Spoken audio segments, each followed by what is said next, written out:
안녕하십니까. 9월 18일 토요일입니다. 어느덧 한 주간이 다 흘러가고 있네요.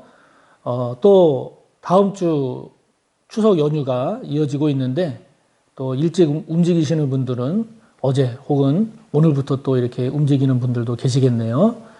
이런저런 이유로 마음이 부산하고 그러실 텐데 오늘 정리 잘 하시고 내일 거룩하고 복된 주일 잘 맞이하시기 바랍니다. 사도신경으로 우리의 신앙을 고백합시다. 나는 전능하신 아버지 하나님, 천지의 창조주를 믿습니다. 나는 그의 유일하신 아들, 우리 주 예수 그리스도를 믿습니다. 그는 성령으로 잉태되어 동정녀 마리아에게서 나시고 본디오 빌라도에게 고난을 받아 십자가에 못 박혀 죽으시고 장사된 지 사흘 만에 죽은 자 가운데서 다시 살아나셨으며 하늘에 오르시어 전능하신 아버지 하나님 우편에 앉아 계시다가 거기로부터 살아있는 자와 죽은 자를 심판하러 오십니다. 나는 성령을 믿으며 거룩한 공교회와 성도의 교제와 죄를 용서받는 것과 몸의 부활과 영생을 믿습니다. 아멘. 오늘 우리가 함께 나눌 말씀은 시편 24편입니다. 구약 818쪽, 구약성경 818쪽, 시편 24편 1절에서 마지막 10절까지입니다. 함께 봅니다. 땅과 거기에 충만한 것과 세계와 그 가운데 사는 자들은 다 여호와의 것이로다. 여호와께서 그 터를 바다 위에 세우시며 강들 위에 건설하셨도다. 여호와의 산에 오를 자가 누구며 그의 거룩한 곳에 설 자가 누구인가? 곧 손이 깨끗하며 마음이 청결하며 뜻을 허탄한 데 두지 아니하며 거짓 맹세하지 아니하는 자로다. 그는 여호와께 복을 받고 구원의 하나님께 의를 얻으리니 이는 여호와를 찾는 족속이요 야곱의 하나님의 얼굴을 구하는 자로다. 문들아 너희 머리를 들지어다. 영원한 문들아 들릴지어다. 영광의 왕이 들어가시리로다. 영광의 왕이 누구시냐? 강하고 능한 여호와시요 전쟁에 능한 여호와시로다. 문들아 너희 머리를 들지어다. 영원한 문들아 들릴지어다. 영광의 왕이 들어가시리로다. 영광의 왕이 누구시냐? 만군의 여호와께서 곧 영광의 왕이시리로다. 아멘. 오늘도 참 아름답고 귀한 그런 시편의 고백, 찬양이 우리가 만나게 됩니다. 어제 다윗의 시에 이어서 오늘도 이 다윗의 시를 우리가 이렇게 묵상을 해볼 때 우리가 하나님 앞에서 어떤 자세와 그리고 어떤 태도로 살 것인가 라고 하는 것을 자주 생각을 하게 되는데요. 자, 오늘도 다윗이 고백하고 있는 다윗의 고백을 통해 또 다윗의 신앙을 통해 저와 여러분 또한 어떤 삶의 자세와 태도로 살아가면 좋을까? 어떤 것이 복된 삶의 자세와 태도일까라고 하는 것을 함께 나누려고 합니다. 자, 먼저 다윗은 1절에 보면 모든 것들이, 이 세상에 있는 모든 것들이 다 여호와의 것이라고, 하나님의 것이라고 고백을 합니다. 다른 말로 말하면 이 세상의 주인은 하나님이십니다.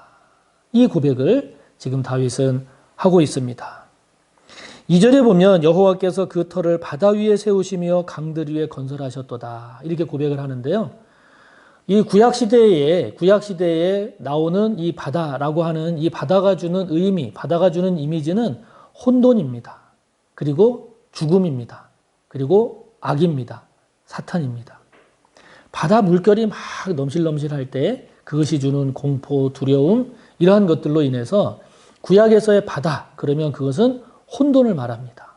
그것은 죽음을 말합니다. 그것은 악을 말하고 어둠을 말하고 사탄을 말하는데 강도 마찬가지입니다. 그런데 하나님께서 그 세상 터를 바다 위에 세우셨다.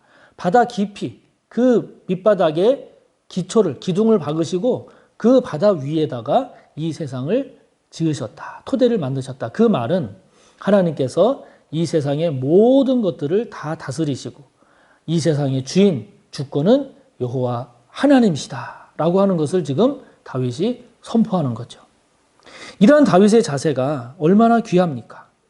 땅도 세계도 모든 사물도 인간에 이르기까지 그 주인은 하나님이시다 라고 하는 이 다윗의 하나님을 향한 분명한 믿음, 분명한 고백.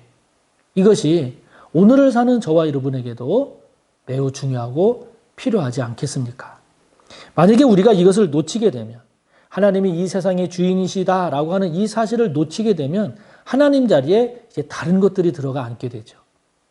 바다라고 하는 세상이 이 세상에서의 힘을 발휘하는 것들이 이제 하나님 자리를 대신 차지하지 않겠습니까? 그 자리에는 힘센 자 또는 부자 또는 이 세상 이치에 밝은 자 이러한 자들이 그러한 것들이 결국 하나님의 자리를 차지하게 되겠죠. 그러나 다윗은 그 모든 것들을 제쳐놓고 하나님이 이 세상의 주인이시다라고 지금 선포하고 있습니다. 자, 그렇다면 저와 여러분의 눈에는 누가 세상의 주인으로 보이고 무엇이 세상의 주인이라고 생각하십니까?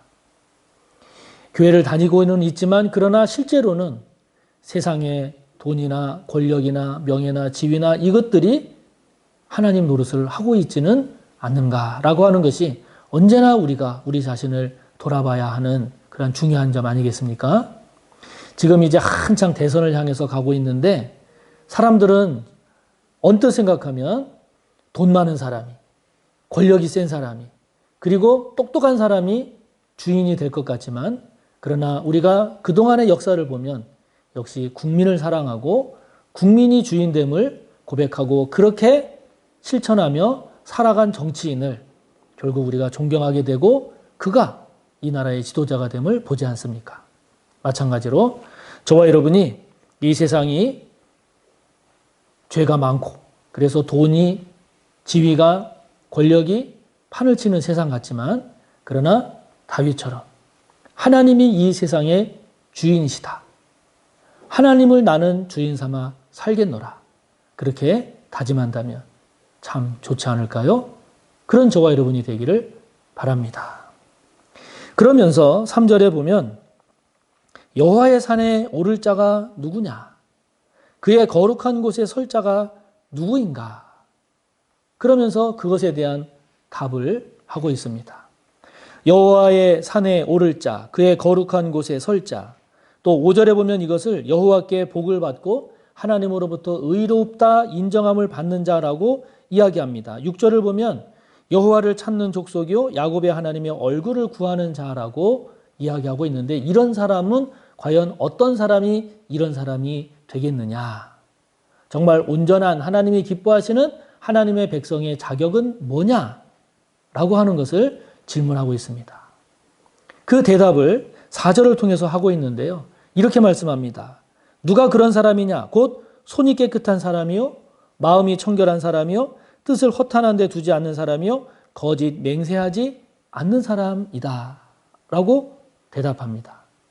이 내용을 가만히 잘 보면 언뜻 처음에 여호와의 산에 오를 자 누구고 그의 거룩한 곳에 설 자가 누구냐 라는 말을 들으면 정말 대단한 사람, 정말 그 신앙이 특별한 사람이, 정말 이 세상에 때묻지 않은 사람이, 이런 사람이 될 것 같지만 그러나 정작 4절에 보면 그 내용을 가만히 살펴보면 대단하고 그런 사람이 아니라 가장 기초적인 것에 충실한 사람이 바로 온전한 하나님의 백성이 될 자격이 된다라는 걸 알 수 있습니다.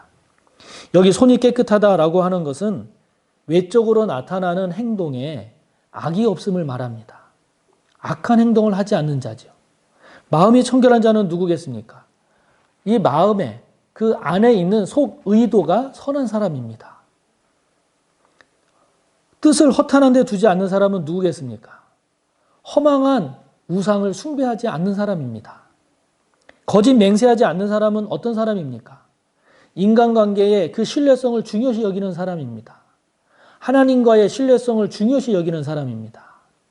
이것은 어떤 대단한 높은 경지에 오른 사람만이 할 수 있는 게 아니라 우리가 이 땅을 살아감에 있어서 어떻게 보면 기본적으로 해야 될 일이죠. 행동으로 악한 행동하지 않는 것. 마음으로 그 의도를 선하게 갖는 것. 허망한 우상에 유혹되지 않는 것. 사람들과의 관계에 있어서의 믿음을 주는 것. 하나님과의 관계에 하나님을 믿듯이 하나님께서 나를 사랑하듯이 하나님께 신뢰를 두고 그 하나님을 실망시키지 않는 것. 이런 자가, 다시 말하면 기본적인 기초적인 그러한 선함, 기초적인 의로움에 충실한 자가 하나님의 백성의 자격이 된다라고 하는 거죠. 자, 그렇다면 저와 여러분, 행동함에 있어서 악함은 없습니까? 마음의 의도가 선하지 못하고 교활하거나 악한 것은 없습니까? 하나님을 주인 삼지 못하고 허망한 헛된 우상을 숭배하며 살고 있지는 않습니까? 사람들과의 관계에서 신뢰감을 주지 못하고 있지는 않습니까? 여러분, 이게 대단한 건가요? 아니란 말이죠. 가장 기초적이고 기본적이면서도 중요한 그러한 것에 신실한, 그러한 것에 순결한, 그러한 것에 정직한 자가 바로 하나님의 귀한 백성이 될 자격이 있다라고 하는 것이죠. 저와 여러분의 삶을 다시 한번 잘 살펴보면서 대단한 그러한 것을 우리가 하기 위해서 고민하고 나는 안 돼. 이것이 아니라 이러한 기본적인 것에 충실해야 함에도 불구하고 그렇지 못한 저와 여러분의 모습은 없는지 겉으로 나타나는 행동에 있어서 저와 여러분이 품고 있는 마음의 의도에 있어서 또 우상을 숭배하고 있지는 않은지에 대해서 사람들에게 신뢰를 제대로 주고 있는지 하나님을 실망시키고 있지는 않은지를 다시 한번 깊이 살피면서 만약에 있다면 그것이 바로 저와 여러분이 회개하고 돌이켜야 할 우리들의 모습이 아니겠습니까? 그런 저와 여러분이 꼭 되시기를 바랍니다. 그러면서 7절부터 마지막 10절까지에 보면 5번에 걸쳐서 언급되는 표현이 있습니다. 그것은 영광의 왕이라는 겁니다. 다윗은 이제 이 시편을 마무리하면서 하나님을 향하여 영광의 왕이라고 고백을 하고 있습니다. 하나님은 영광의 왕이시다. 영광의 왕은 하나님이시다. 이것을 고백하고 있습니다. 5번에 걸쳐서 영광의 왕을 언급하고 있고 8절과 10절을 통해서 질문을 반복해서 하고 있습니다. 영광의 왕이 누구시냐? 영광의 왕이 누구시냐? 반복해서 질문하고 있습니다. 누구겠습니까? 다윗이 고백하고 있는 것처럼 만군의 여호와, 그분이 곧 영광의 왕이시다 라고 고백하는 거죠. 이러한 다윗의 고백은 맨 앞에 1절과도 연결이 되고 있지요. 이 세상의 모든 것들이 하나님의 것입니다. 여호와의 것입니다. 고백하는 그 고백과도 연결이 되고 있습니다. 저와 여러분의 왕은 누구입니까? 저와 여러분의 생각 속에, 마음 속에, 삶 속에 왕 노릇하고 있는 것은 누구입니까? 세상입니까? 하나님입니까? 돈이나 권력이나 지위나 명예나 학벌입니까? 아니면 주님의 뜻입니까? 오늘도 저와 여러분이 주님을, 하나님을 왕으로 고백하고 그분을 영광의 왕으로 찬송하고 그분의 선한 뜻을 따라 오늘도 신실하게 한 걸음 한 걸음 잘 살아가는 저와 여러분이 꼭 되시기를 바랍니다. 주기도문 하시고 또 여러분의 기도를 이어가세요. 하늘에 계신 우리 아버지, 아버지의 이름을 거룩하게 하시며 아버지의 나라가 오게 하시며 아버지의 뜻이 하늘에서와 같이 땅에서도 이루어지게 하소서. 오늘 우리에게 일용할 양식을 주시고 우리가 우리에게 잘못한 사람을 용서하여 준 것 같이 우리 죄를 용서하여 주시고 우리를 시험에 빠지지 않게 하시고 악에서 구하소서. 나라와 권능과 영광이 영원히 아버지의 것입니다. 아멘.